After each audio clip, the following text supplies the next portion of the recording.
शिष्य के यहां पहुंचे। कोई स्वर नहीं, कोई आवाज नहीं, बिल्कुल नहीं।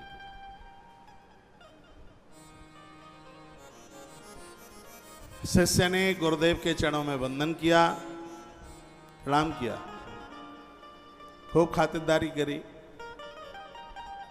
गुरुदेव ने कहा शिष्य को, बेटा प्रयाग का कुंभ है और मेरा मन है कुंभ नहाने के लिए, यदि तुम मेरे साथ चलते तो मुझे बहुत अच्छा होता।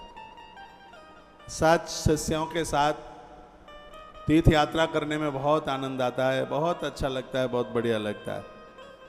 यूँ तो मैं सब तीर्थों में घूमने के लिए जाता हूँ, लेकिन अपने श्रोताओं के, अपने भक्तों के साथ जब तीर्थ में कथा करने को जाता हूँ तो कुछ आनंद ही अलग होता है।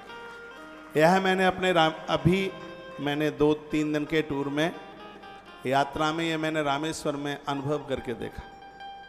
मैं आप सबके जब साथ में था कथा के लिए रामेश्वर में, उस समय कुछ बात अलग थी, और आपके बिना अभी मैं रामेश्वर में था तो कुछ बात कुछ और अलग थी। लेकिन जो आनंद आप सबके साथ में था, जो कथा के समय पर,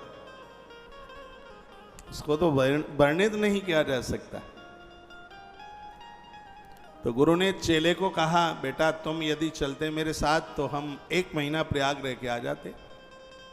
शिष्य ने कहा, गुरुदेव व्यापार बड़ी जोर से चल रहा है और आप यानी अपनी शिष्या को, मेरी पत्नी को आप लेते जाओ। गुरुजी राजी हो गए। उस शिष्य ने अपनी गृहिणी को 40 मुद्राएं दी।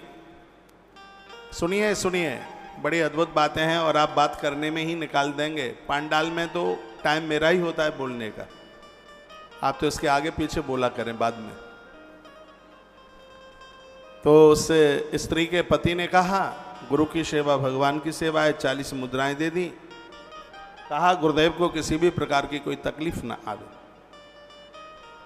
शिष्या को गुरुजी संग लेकर के चल पड़े। उस समय पैदल सब रास्ते होते थे, लोग भी इतने मजबूत होते थे कि चलते चलते थकते कहाँ थे। इसलिए तो राम जी अयोध्या से कहाँ समुद्र के किनारे रामेश्वरम पहुँच गए। कितनी बड़ी यात्रा थी। हम तो यही सोच सोच के अचंभित हो रहे थे उस दिन कि इतनी बड़ी यात्रा भगवान ने कैसे करी होगी। लेकिन उस समय के लोग बड़े मजबूत होते थे। आप में भी ऐसे बहुत जन, मेरी माताएं डुगरियाँ बैठी हैं, जो अपना बाजार और हाट पैदल ही करने को 4-4, 5-5 कोस पैदल ही चलते। और इतना ही नहीं, सिर के ऊपर गेहूं और सरसों और चना का पोटला रख के, क्यों घर में रुपया पैसा तो होता नहीं था, बाजार में सब बेचा जाता था उसी समय, और जो पैसा आता था उसी से सामान खरीद के लाते थे।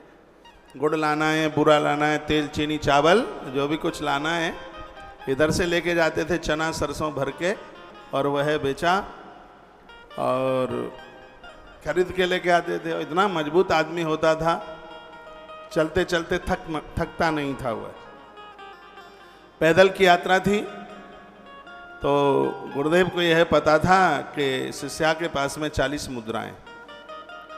सोचने लगे गुरुजी कि इससे 40 मुद्राएं कैसे ली जाए। सामने कुआं दिखाई दिया। गुरुजी ने कहा, बेटी प्यास बड़ी जोर से लगी है और इस कुएं से तुम पानी लेने को चले जाओ और ये मुद्रा मेरे पास रख जाओ। तो शिष्या तो बहुत भोली थी, बहुत सीधी थी। सुनिए बहुत ध्यान से। उसने वह मुद्राएं गुरुदेव को दे दी और पानी भरने के लिए जब वह कूप पर पहुंची तो उसने रस्सी में बाल्टी बांधी और जैसे ही फंसाया तो गुरुदेव ने सोचा मुद्राएं तो मेरे हाथ में आ गई हैं, अब इसको समाप्त कर दिया जाए तो ज़्यादा ठीक है। वो पानी खींच रही थी और गुरुजी ने उसको कुएं में धक्का दे दिया। वो शिष्या कुएं में गिरती हुई जा रही है और मुख से आवाज निकलती है, श्री कृष्णम वंदे जगत गुरु। उसने आवाज लगाई, उसने कहा, ओम नमो भगवते वासुदेवाय। और ये बड़ा अद्भुत मंत्र है। इसका जो वासुदेवाय जो शब्द है उसका अर्थ निकलता है, आप ही हमारे रक्षक हैं, आप ही हमारी रक्षा करने वाले, आप हमारे प्राणों के रक्षक हैं, इसका ये अर्थ होता है।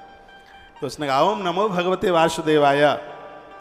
तो जैसे ही इतना कहा उसी समय भगवान श्री कृष्ण उस कुएं में प्रकट हो गए और उन्होंने अपने हाथ पर उस शिष्या को ले लिया और कहा, बेटी तेरे गुरु ने बहुत अपराध किया है, तू कहे तो मैं इसको मार डालूं।